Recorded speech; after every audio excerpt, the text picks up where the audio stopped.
আসসালামু আলাইকুম। তৃতীয় শ্রেণীর সুপ্রিয় শিক্ষার্থীবৃন্দ, আশা করছি তোমরা সকলে ভালো আছো। গত পর্ব পর্যন্ত আমি তোমাদের সাথে তোমাদের গণিত বইয়ের 103 নম্বর পৃষ্ঠা পর্যন্ত আলোচনা করেছি। নিজে করো থেকে এখন আলোচনা করব তোমাদের সাথে 104 পৃষ্ঠা থেকে। আমরা এখন কি করব, সমাধান করা শুরু করব। এখানে কিছু সঠিক উত্তর দিয়েছে, আমরা সেগুলোর আনসার আগে দেখে নিয়ে এরপরে ধারাবাহিকভাবে আমরা এখানে প্রায় 106 পৃষ্ঠা পর্যন্ত তোমাদের সাথে কি করব, আলোচনা করব। চলো আমরা প্রথম থেকে দেখে নিই। এখানে কি আছে, পাশের কোন চিত্রটি খালি অংশ নির্দেশ করে। এখানে দেখো 1টা 2টা 3টা 4টা 5টা 6টা 7টা 8টা, তাহলে 8 ভাগ করা আছে। 8 ভাগ এখানে সব জায়গায় আছে, কিন্তু ভরা করা আছে 2 ভাগ আর খালি আছে 6 ভাগ, তাহলে 8 ভাগের কত, 6। উত্তর হবে ঘ নম্বরটা। নিচের কোনটি সঠিক, এখানে নিচের কোনটা সঠিক? 9 ভাগের 2 থেকে কি 9 ভাগের 5 বড়, তাহলে এটা এখানে কি হবে, সঠিক হবে। নয়, এটা ভুল এখানে। এরপরে কি 9 ভাগের 2, এটাও ভুল। এরপর দেখো এটা কখনো সমান হবে না, উত্তর হবে ক নাম্বারটা। 3 নম্বরে দেখো এখানে আছে কি 9 ভাগের 8, এরপরে হলো 9 ভাগের 3। বিয়োগ করলেই 8 থেকে 3 গেলে কত হবে, 5। তাহলে শুধু বিয়োগ করলে এটা কি সম্ভব, তাহলে উত্তর হবে খ। 4 নম্বরে বলেছে রিয়া একটি কেকের 4 ভাগের 1 অংশ খেলো। রাইসা কেকটির কত অংশ খেলে রিয়ার সমতুল হবে? মানে এখানে সমতুল ভগ্নাংশ বের করতে বলছে। তাহলে আমরা যদি দেখি, এখানে উপরেরটাকে যদি আমরা 2 দিয়ে গুণ করি, নিচেরটাকেও কি সেম দিয়ে গুণ করতে হবে। তাহলে 4 দুগুণে কত, 8। 8 এখানে আছে, 2কে 1 দিয়ে করলে 2 একে 2, তাহলে উত্তর হবে ঘ নম্বরটা। ঠিক আছে।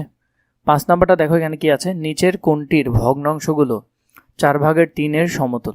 মানে 4 ভাগের 3 এর সমতুল ভগ্নাংশ আছে নিচের কোনগুলো? আমরা প্রথমে দুটোটাকে কি 2 দিয়ে গুণ দিয়ে দেখি, তাহলে 3 দুগুণে 6, 4 দুগুণে কত, 8, তাহলে এটা মিলতেছে। এরপরে যদি 4 দিয়ে করি, 3 দিয়ে যদি করি, 3 4 12, 3 3 9, এটা মিলতেছে। এরপরে যদি করি 4 দিয়ে, 4 4 16, তারপরে 3 4 কত, 12, তাহলে উত্তর হবে খ নম্বরটা। বাকিগুলো আর আমাদের দেখার প্রয়োজন নাই। 6 নম্বরটা দেখো, নিচের কোন ভগ্নাংশটি 1 এর সমান। মানে নিচের কোন ভগ্নাংশটা কিসের সমান, 1 এর সমান। 3কে যদি 3 দিয়ে ভাগ করি, তাহলে ভাগ করলে কত পাই, 1 পাই, তাহলে এটা 1 এর সমান। তোমাদেরকে এর পূর্বেও আমি এগুলো ভালো করে বলেছি এবং বুঝিয়েছি।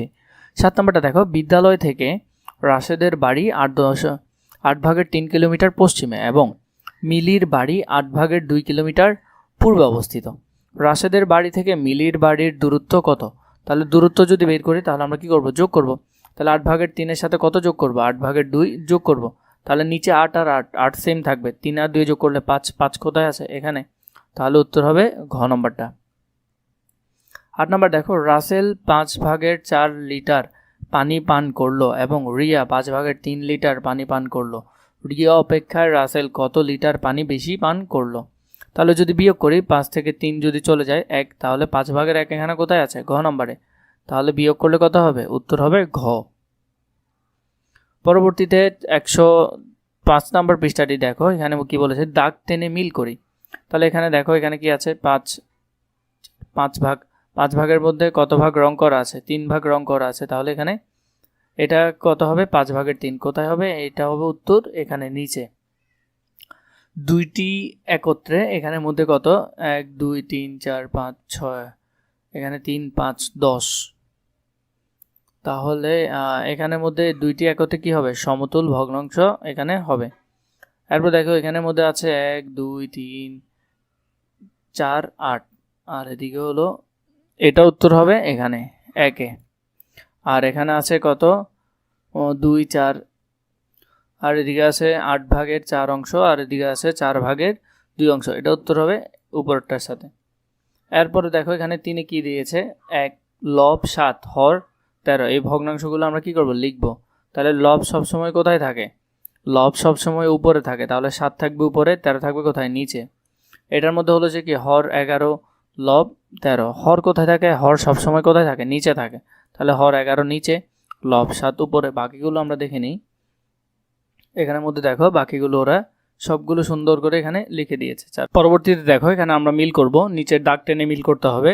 এখানের মধ্যে প্রথমে আছে কত, 4 ভাগের 3 অংশ। তাহলে 4 কোথায় আছে, 4 ভাগ আছে এখানে, 4 ভাগের 3 অংশ, তাহলে এটার সাথে মিল হবে। এবং এখানে আছে 3 ভাগের 2 অংশ, 3 ভাগ হলো নিচেরটা, 3 ভাগের 2 অংশ এখানে রং করা আছে। 6 ভাগের 1 অংশ 6 ভাগ আছে উপরে, এখানে 6 ভাগের 1 অংশ এখানে রং করা আছে। 5 ভাগের 3 অংশ, 5 ভাগের 3 অংশ কোথায়? 5 ভাগের 3 অংশ হলো যে একেবারে টপে উপরে, এখানে এটা রং করা আছে। তারপর দেখো এখানে আমাদেরকে এগুলা বলেছে, এগুলো আমাদের কি করতে হবে? মিল করতে হবে। এখানের মধ্যেও আছে, সেটা যদি আমরা দেখি 3 ভাগের 2 অংশ, 3 ভাগের 2 অংশ হলো এখানে। 5 ভাগের 3 অংশ, 5 ভাগের 3 অংশ হলো উপরে এখানে। তারপর 6 ভাগের 1 অংশ, 6 ভাগের 1 অংশ হলো এই উপরে এখানে। 6 ভাগের 1 অংশ, এগুলো তোমরা পারবে আমি জানি। 4 ভাগের 3 অংশ এখানে। এরপর দেখো এখানে বলেছে নিচের ভগ্নাংশগুলোর জন্য 3টি করে সমতল ভগ্নাংশ লিখি। মানে প্রতিটা ভগ্নাংশের জন্য আমরা এখানে কয়টা করে লিখব? 3টা সমতল ভগ্নাংশ এখানে লিখব। তাহলে এখানে প্রতিটার জন্য আমরা কি করলাম? 3টা করে সমতল ভগ্নাংশ এখানে লিখলাম। এখানে 4টা করে দেওয়া আছে, তোমরা চাইলে এখান থেকে সুন্দর করে তোমাদের বই কি করে ফেলতে পারো? লিখে ফেলতে পারো। এর আগে আমি অধ্যায় নিয়ে তোমাদের সাথে আলোচনা করেছি এবং সেখানে বলেছিও যে কীভাবে আসলে করতে হয়, সেটা তোমরা জানো, তাই আর আমি তোমাদেরকে দেখিয়ে দিচ্ছি না। তাও এখানের মধ্যে আমি তোমাদেরকে যদি একটা বুঝাই দিই, দেখো এমনভাবে ভগ্নাংশ, প্রথমে এই দুটোটার সাথে 2 দিয়ে গুণ করবা, এখানেও 2 দিয়ে গুণ করবা। 2 দুগুণে কত? 4, 2 একে কত? 2। তারপর 2 এর বদল 3 দিয়ে গুণ করবা, 3 দুগুণে 6, 3 একে 3। এভাবে করে করে ভগ্নাংশ যেগুলো বের করবে সবগুলো কি হবে? সমতল ভগ্নাংশ হবে। এরপর দেখো 6 কি বলেছে? নিচের ভগ্নাংশের জোড়া শব্দগুলো, নিচের ভগ্নাংশের জোড়াগুলো সমতুল বা অসমতুল নয় পরীক্ষা করি এবং খালি ঘরে সমতুল বা অসমতুল নয়, খালি ঘরে সমতুল বা সমতুল নয় লিখি। তাহলে আমরা এগুলোর উপরে এগুলোর কি করব? সমাধান করব। সমাধানের মধ্যে দেখো প্রথমে আমরা লিখলাম এখানে আছে 15, এটা 20, তাহলে এটা কি নয়? সমতুল ভগ্নাংশ নয়। এরপরে যেটা আছে সেখানের মধ্যে আবার যদি করি, আরেকটা যেটা আছে সেটা করলেও কি আছে? 4 4 16 আর এদিকে 16 কে 16, তাহলে এটা সমতুল ভগ্নাংশ।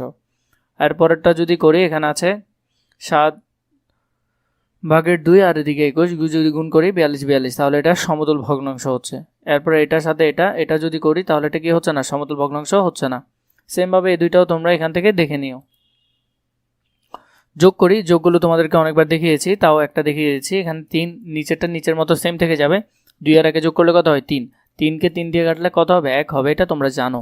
এভাবে করে বাকি যোগগুলো চলো আমরা দেখে নিই। এখানের মধ্যে দেখো প্রতিটা যোগই এখানে সমাধান করে দেওয়া আছে। 2 নাম্বারটা যদি খেয়াল করো, 4 4 সেম লিখে ফেললাম। 3 আর 1 যোগ করলে 4, 4 4 কাটা গেলে কত হয়? 1 হয়। আর 5 নাম্বারটা দেখো, 5 আর 5 সেম লিখলাম। 3 আর 2 যোগ করলে 5, 5 5 কাটলে 1। তারপর এখানে আছে 12তে 9 আর যোগ 9, তাহলে 9 লিখলাম। 7 আর 1 যোগ করলে কত হয়? 8 হয়, লিখলাম। সেমভাবে যদি আমরা বিয়োগ করি, এখানের মধ্যে আমাদেরকে বিয়োগ করতে বলেছে। দেখো বিয়োগগুলো করে নিই আমরা। এখানের মধ্যে আছে কি? 1 বিয়োগ 2, আমরা যদি এটা করি তাহলে 1 মানে কত? 1কে চাইলে আমরা এভাবে লিখতে পারি 3 ভাগ 3। সবসময় এটার সাথে মিল করে লিখতে হবে তোমাকে। 3কে যদি 3 দিয়ে কাটো তাহলে কত হবে? 1ই হবে, কারণ ভাগ করলে, গুণ ভাগ করলে কত আসে? 1 আসে। তাহলে 1 যে কথা, 3 ভাগের 3 লেখাও সেম কথা। তাহলে আমরা যদি এগুলো সমাধান দেখি, আমরা সমাধানের মধ্যে এগুলো চাইলে করে ফেলতে পারতেছি। লিখলাম, লেখার পর নিচে দুটোটা সেম, তাই 3 নিলাম। আর 3 থেকে 1 চলে গেলে কত হয়? 2 হয়, লিখলাম। পরেরটা দেখো এখানে আছে 6 6 সেম লিখে ফেললাম। 5 থেকে 1 চলে গেলে কত? 4, কাটাকাটি করতে পারতেছি। 2 দিয়ে কাটাকাটি করলে 2 দুগুণে 4, 3 দুগুণে 6। এভাবে করে 8 নাম্বারটা দেখো, এখানের মধ্যেও সেম আমরা লিখলাম। 8কে 8 দিয়ে করলে কত? 1ই হবে। আর এখানে 8/5 আছে, করলে কত হয়? 8/3 হবে। তো এগুলো এভাবে করে করে তোমরা সবগুলো চাইলে এখান থেকে করে ফেলতে পারো। 9 নম্বর অঙ্কটা যদি আমরা খেয়াল করি, এখানে কি আসে? মনির বাড়ি বিদ্যালয় থেকে 10 ভাগ 7 কিলোমিটার উত্তরে এবং ফাহিমের বাড়ি এত কিলোমিটার দক্ষিণে অবস্থিত। মনির বাড়ি থেকে ফাহিমের বাড়ির দূরত্ব কত? তাহলে একজনের বাড়ি থেকে আরেকজনের বাড়ি বলেছে আমাদের বিয়োগ করতে হবে। তাহলে আমরা যদি সেটা বিয়োগ করি, তাহলে প্রথমে আমাদেরকে এটা কি করতে হবে? যোগ করতে হবে। মনির বাড়ি থেকে ফাহিমের বাড়ির দূরত্ব কি করতে হবে? যোগ করতে হবে। তাহলে যদি যোগ করি আমরা, এখানে এটা লিখলাম এবং এটা লিখলাম। এখানের মধ্যে আছে 10 বাই কত? 7, আর এখানে আছে 3। তাহলে যদি যোগ করো, এখানে আছে 7, এখানে আছে 3, জোড়াটা যোগ করলে 10 আর 10 হবে, তাই না? কিন্তু এখানে এই অঙ্কটা আগের অঙ্ক, তো এখানে শুধু নাম্বারগুলোই চেঞ্জ আছে। তুমি এখানে 7 এখানে 3 দিবা, দোনোটা 7 আর 3 যোগ করলে কত হয়? 10। 10কে 10 দিয়ে কাটলে কত হবে? 1 হবে। তাহলে মনির বাড়ি থেকে ফাহিমের বাড়ির দূরত্ব কত কিলোমিটার? 1 কিলোমিটার। পরবর্তী অঙ্কটা যদি দেখো 10 নম্বরে কি বলেছে, বিদ্যালয় থেকে সামির বাড়ির দূরত্ব 7/5 কিলোমিটার এবং মিনার বাড়ির দূরত্ব এত কিলোমিটার, বিদ্যালয় থেকে কার বাড়ির দূরত্ব বেশি? তাহলে একটা থেকে একটা কি করতে হবে? বিয়োগ করতে হবে। যেহেতু আমরা এখানে 7/5 দেখছি, এটা বেশি, তাই বিদ্যালয় থেকে স্বামীর বাড়ির দূরত্ব কি হবে? বেশি হবে, কারণ এই অংশটা বেশি, তাই বাড়ির দূরত্বটাও কি হবে? বেশি হবে এখানে। যদি এটা বিয়োগ করো 7/5 থেকে এটা বিয়োগ করার পর 7/2 এত মিটার বেশি দূরে। এরপর 11 নম্বরে দেখো, একটি কেক এর এত অংশ রেজাকে এবং এত অংশ রনিকে দেওয়া হলো। রেজাকে রনি অপেক্ষায় কত অংশ কেক বেশি দেওয়া হলো? এখান তাহলে একটা থেকে যদি একটা বিয়োগ করি 7/1 অংশ কি বেশি দেওয়া হলো।